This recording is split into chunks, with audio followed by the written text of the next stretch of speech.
I just find it very frustrating that President Trump wouldn't say, here, we have assets, we'll bring them up there. Because I can reassure the American people, when you have any natural disasters, we will be there within seconds of a phone call.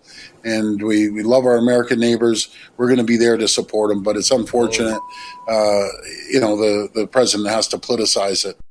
There you go. That's Captain Canada himself, Doug Ford, this morning, speaking in Toronto. I guess reacting to those remarks about, obviously reacting to the remarks from President Trump about the wildfires. I'm laughing because now now we've got some tariffs to deal with, which Doug Ford did not know about at that time because they've just been released. James Mennie, some days it's hard to know where to start, isn't it? No, you know what? That's the problem, Sue. It's that we are always starting with that lunatic south of the border, Donald J. Trump, whether we like it or not. And it was so funny because when I was setting up my segment, I thought, the only people you would be coming with Doug Ford, who's obviously disgruntled over the entire rubbish that Trump has been spewing over wildfires, and they should get some compensation and this and that. The God knows how many photo editors and straight up editors in newsrooms around the planet who are cursing the guy under their breath because they got to Photoshop him out of the photo that he bombed of the Spanish team winning the World Cup. Here's the thing. Here's the bottom line. Donald Trump is drowning in the Straits of Hormuz. He needs every single asset he can get to try and create some kind of life preserver, which is why even before we just came in, Sue, he announces, we're going to throw these tariffs on because the Canadians are being bad, but they're refusing to keep our booze on their shelves and whatever. What's becoming uncomfortably clear, although you'll never know it from the mainstream media that fits comfortably into Donald J. Trump's pocket, is that apparently the casualties in this Iranian war, which Donald J. Trump says he has won at least, 38 or 39 times, are a lot higher than we've been led to believe. And when I say casualties, I don't necessarily mean dead, Sue, because, and for a lot of military families, they know that can be just as devastating. Wounded does not mean you took a flesh wound in the arm. And it looks as if this particular war, which for whatever reason the U.S. and Israel started with Iran, is out of control. I mean, right now the markets are swooning again. Right now there's a tremendous uncertainty, and right now it seems like this is all Donald Trump knows how to do. Set a brush fire someplace, and then run someplace else and accuse A, someone else of setting the fire, and B, calling for some compensation for the damage the fire is going to be doing. This is getting crazy. We're living life through the filter of a Trumpathone. And no, it's not Trump derangement syndrome, folks.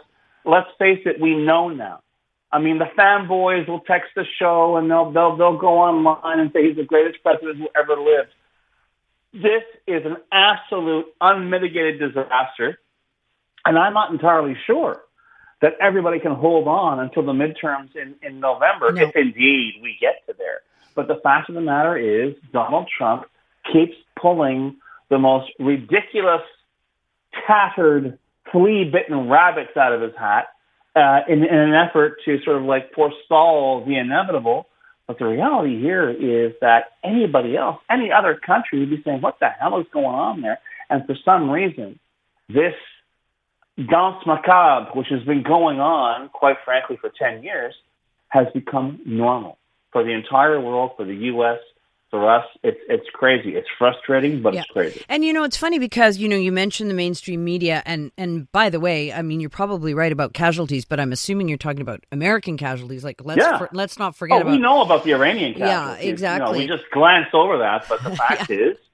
No, but what's going to cost him is our U.S. casualties. Not that he'll go to the air base to receive the bodies, because that's Donald Trump doesn't do that, right? But the fact is, this is where we are, and it's getting scarier by the day.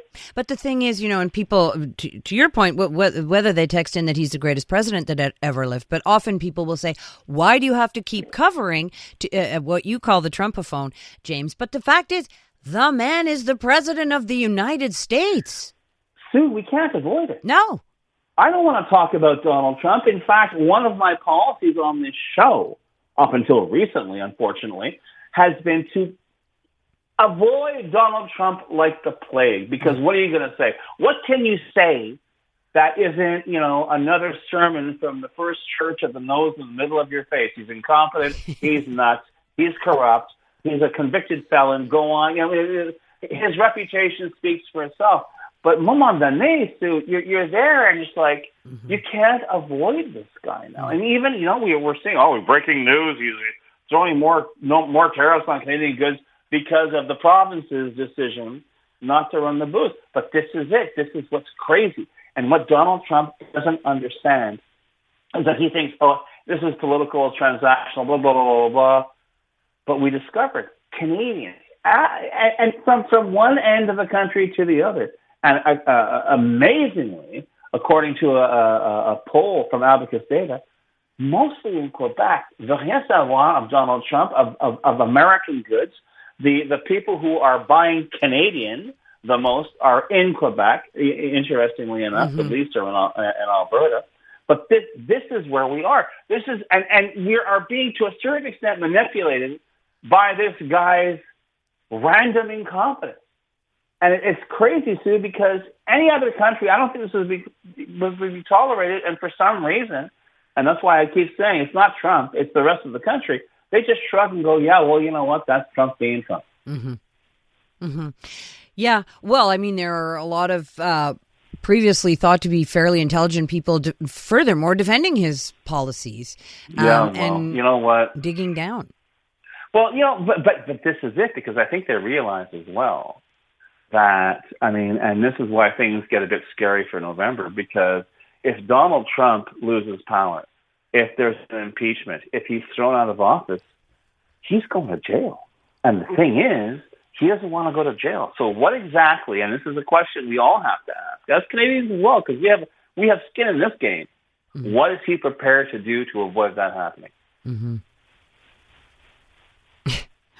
Well, I mean, to your point also, he is kind of, obscuring, look over here about the tariffs and everything else, because actually, the real chaos and horror is happening in Iran, which seems to have gotten completely out of control. I saw this columnist today saying, it was a former diplomat to Iran, saying something like, Donald Trump's idea of a peace deal is do what I say or I'll bomb the hell out of you.